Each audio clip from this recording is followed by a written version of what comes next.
喂，Hello，大家好，又係我期貨浪人啊，歡迎翻嚟271次每周和你傾啊。啱啱過去嗰個禮拜啦，咁相信大家即係最關心嘅事，即係日本熊本縣嗰個大地震啊。係啊，咁啊，如果大家喺日本啊，又或者嚟緊去 plan 去日本嘅話咧，咁咧都要大家注意下，小心諗就嚇。好啦，今日先睇翻嗰啲經濟方面啦。咁啱啱過去嗰個禮拜最大新聞就應該一定係美聯儲嗰個利率不變啦。雖然呢個利率不變咧，其實一啲都唔意外，真係唔意外。不過似乎咧就係美聯儲官員咧都開始出現咗啲內訌啊。咁啊，由於通脹咧繼續高企啦。咁有官員咧罕有地咧即投下反對票嘅，就要求加息嘅，咁啊導致到嗰晚即係道指嗰晚啊都急挫咗嘅，差唔多跌咗成千點嘅。咁而睇翻其他市場，其實主要其他指數市場都係個別發展啦。即係頭先所講啦，道指週中出現咗急挫咗之後咧，之後出現翻反彈啦。全個禮拜都叫做咗好輕微嘅微升啦，而納指方面啦，咁 AI 股嘅走勢咧，繼續好似坐過山車咁啦，急跌完再反彈啦。唯獨是港股咧就一枝獨秀啦，即係其他市場喺表現唔太理想嘅情況底下咧，港股咧其實係完全咧係冇理過外圍嘅，係獨自咧自己挑戰緊26000個關口啊。咁而金價方面啦就繼續咧都係未有方向啦，整體都係繼續受壓嘅。咁嚟緊下個禮拜啦，咁究竟黃金會唔會出現一個明確嘅方向咧？外圍會唔會有即係終於都出現翻呢個反彈轉強咧？定係港股啦又可以繼續向上挑戰高位咧？咁我哋而家逐一個市場去睇下啦，咁樣係啦。好，咁我哋例牌先睇翻港期先啦。咁港期其實上個禮拜走勢都好明顯嘅啦，其實都因為一開咧其實已經係個好淡分水之上嘅啦。咁啊全個禮拜咧終於冇咁悶啦，咁啊有1002點波幅啦，咁啊曾經高位殺到落去呢度咧26100呢個水平嘅，咁啊叫做星期五輕微叫下輕輕做翻個回吐少少啦，不過都係上翻近住26000嗰個關口位置係啊。咁我哋先望翻個中線走勢啦。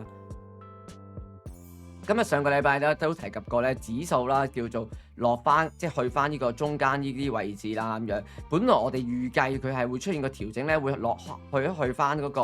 紅區嗰個位置，即係紅區個位置邊皮啦。咁可惜咧就係冇做到呢個動作嘅。咁啊，暫時港期咧都仲係喺呢個中游位置度咁行嚟行去啦。咁喺呢個未有落翻紅區嘅情況底下咧，暫時我哋唔睇得太過淡住嘅。咁啊，即係短期內啦。咁有機會咧，繼續維持咧，做住啲緩慢嘅向上格局啦，咁啊進一步向上挑戰嘅高位啦，係啊。咁我哋再睇埋啲位啦，下個禮拜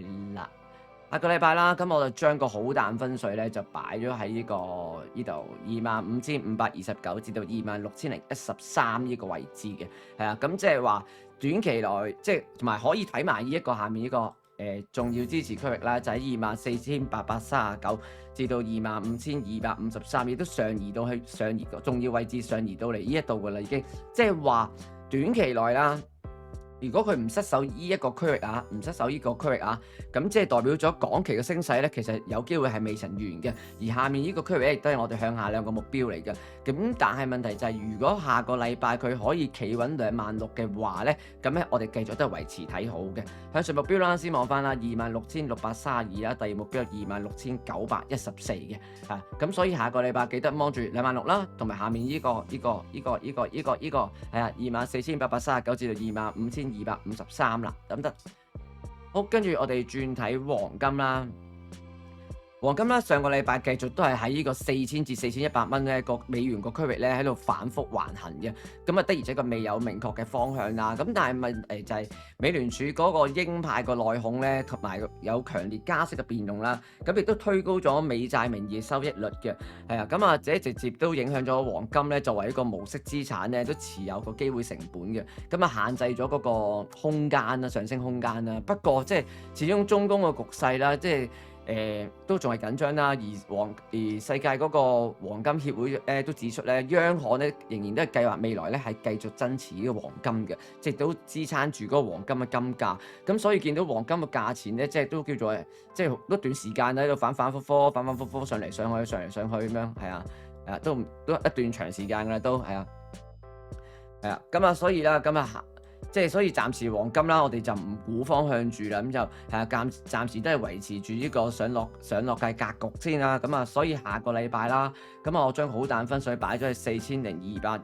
至到4074嘅，咁若然即係下個禮拜佢失守咗下面啦4021嘅話咧，咁就有機會就偏向睇淡少少嘅，係啊，咁啊向下目標咧就係3979啦，第二目標係3933嘅，咁但係亦都一樣啦，如果佢可以企翻嗰個4074之上咧，就稍為看好少少嘅，咁向上目標啦，即係兩個阻力位置就係一個啦4114啦，第二目標4155嘅，咁即係話下個禮拜咧記得望實住呢個好彈分水咧，做人咧就可以嘅啦，係啊。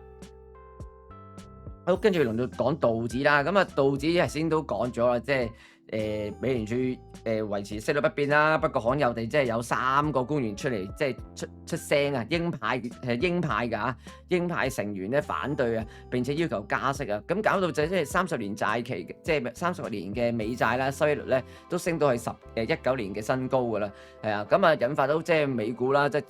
成個星期三啦，全線都係拋售，係啊，咁啊道指正如頭先所講，道指已經急挫咗1000點，一度回落翻去51,600點嘅水平嘅。不過幸好即係叫做幸好啦，即係呢度啦，幸好即係叫做禮拜4啦，咁啊有啲大型科技股嘅財報啦，咁啊推出之後咧，咁啊出現翻反彈，亦都上翻叫做52,500點水平嘅，咁啊叫做即係叫好少少啦嚇，係啊。咁所以下個禮拜啦，咁我就將個好彈分水咧，就擺咗喺呢個52,407至到52,798嘅，咁啊道指其實整體暫時咧唔算太差嘅，整體暫時唔算太差，係啊，咁啊只要佢可以企穩呢個好彈分水咧，就有機會咧就轉翻強㗎啦，咁佢如果破到52,800點呢個水平咧，我哋就會轉為睇好嘅，咁向上目標啦，先望翻啦，就係53,075啦，第二目標係53,360嘅，但係咧如果不幸地失守咗下面呢個好彈分水底咧，即係52,400呢個水平咧，咁咧就有需要去向下面咧就作為一個整固啦，咁下面目標啦，先望翻啦52,017啦，第二目標咧就係51,720嘅，即係其實係上個禮拜嗰啲位置嚟嘅，其實就係啊。好啦，今日最後啦，講埋納指啦。納指其實即係到由由一開始啊，即係一開始都已經跟隨翻道指都係向下回落㗎啦。佢都係下面兩個目標位咧就全部都到齊晒啦。唔知你食唔食到咧？係啊，咁啊落去27,200點水平啦。跟住即係但係問題就係好在即係又係啦，星期四啦，咁啊微軟嗰個報表啦，咁啊帶動咗之後啦，咁啊。納指喺呢度啦，暴力反彈咗1,500點上去啊，係啊，咁啊向上挑戰翻28,700點呢個水平嘅。不過睇翻幅圖咧，大家都可以睇到，始終即係納指都始終仲係受壓住28,700點呢個水平呢個位置，即係呢度啦，即係由上個禮拜初啦，呢啲啦，係啊，都係受壓住28,700水平嘅。咁所以你話整體係咪轉強咧？咁啊，我就話暫時就有啲保留嘅，係啊，咁所以記得跟follow 翻我哋嘅 IG 咧，會有 update 嘅，記得嚇。咁啊，所以下個禮拜啦，我將個好彈分水啦，就擺咗喺呢度啦，27,918啦，至到28,424嘅，係啊，擺到呢個位置先，係啊。咁啦，所以就係如果佢可以即係當然咧，佢可以即係企翻上去呢度啦，28,424嘅話咧，咁咧就可以都叫做開始轉翻強少少啦。咁啊向上目標啦，咁啊先望翻啦第一個啦，即係28,852啦，第二目標係29,210嘅，係啊。咁但係問題係下個禮拜如果佢再次失守即係27,918呢個支持位嘅話咧，咁即係代表咗咧上面呢一陣跌落嚟度咧，呢一個只不過係一個反彈，然之後再重新轉弱嘅，係啊。即係由上面啦呢度啦，因為其實而家都仲係做緊，即係個 pattern 都仲係做緊咧一個底一底低啦，呢度啦，呢啲有底啦咁樣，咁所以啦，咁啊下個禮拜即係可以，如果佢即係頭先所講啦，佢如果再穿咗呢個27,918啦，咁向下面咧就要試多一次咧，即係呢個啦，27,490啦，第二目標係27,192啦。129啦咁樣，係啊，咁啊都即係一個位置都係近住呢啲底嘅位置嚟嘅，係啊。好，咁啊今個禮拜個4個市場嘅部署啦，位置咧係咁多先啦，記得一定要 follow 翻我哋嘅 IG 啦，咁樣仲有我哋嘅 Telegram 廣播台啦，咁啊中意俾翻個 like 呢條片啦，咁啊你哋嘅支持咧就係我同我團隊嘅動力嚟㗎啦。好，咁我哋下個禮拜再見，係咁，拜拜。